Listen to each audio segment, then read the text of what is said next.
बसलेले मान्यवर आणि बसलेले विद्यार्थी, बसलेल्या बंधू आणि माझ्या भगिनी सगळ्यांना माझा आधी नमस्कार। सगळ्यांचं स्वागत करते मी आज इथं बोलवल्याबद्दल। आणि आता मी काय दोन शब्द तुम्हाला सांगणार आहे, पण आता मी एक सांगते, इथे प्रत्येक व्यक्ती कागद घेऊन बोलती, मोबाईल घेऊन बोलती, मला तर ते काहीच कळत नाही। तेव्हा मी काय बोलणार आहे तुमच्या समोर, कारण माझं शिक्षणच नाही झालं। मी कधी अशी शाळेची पायरीच नाही येंगले, पण आज रोज एका कॉलेजवर आहे तुमच्यासारख्यांच्या। हे काय, हे माझं काम उभं आहे, मी नाही उभी, पण कामानिमित्त मला बोलवतात। तर खरोखर आता हे इथे एक बायोडायव्हर्सिटी, तर हे सुद्धा प्रत्येक वेगवेगळ्या ठिकाणी कामं मी पाहते, ऐकते, आणि हे आपल्याला पाहिजेलच। आणि आपण खरंच आता निसर्गाचं काम तर खूप मोठं आहे आणि निसर्गाची आपल्याला खूप गरज आहे।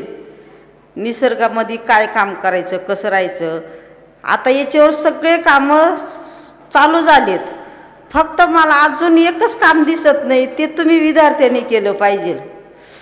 आपली माती कशी वाचवायची, आपल्या मातीचं आरोग्य कसं चांगलं ठेवायचं, हे काम नाही अजून कोणी जास्त करीत। बाकी सगळ्या याच्यामध्ये काम प्रत्येक निसर्ग करतं, कोणी कसे करतं, पण मातीवर अजून कोणी काम करीत नाही। तर हे मातीचं काम हे तुम्ही पुढच्या पिढीनं केलं पाहिजे, तरच त्याचा उपयोग आहे।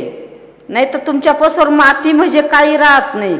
आणि पैसा किती कमावला तो पैसा आपण खाऊ शकत नाही, काय खातं ते अन्नच खातं। मग याच्यासाठी विद्यार्थ्यांनी सुद्धा तुम्ही शिकतात खूप चांगले, आणि शिकून तुम्ही नुसतं पुस्तकाचं ज्ञान घेऊ नका, तुम्ही निसर्गाचं पण ज्ञान घ्या, निसर्गातले सुद्धा अनुभव घ्या। आणि आता निसर्गाची खूप काही गरज आहे, खूप गरज आहे निसर्गाची।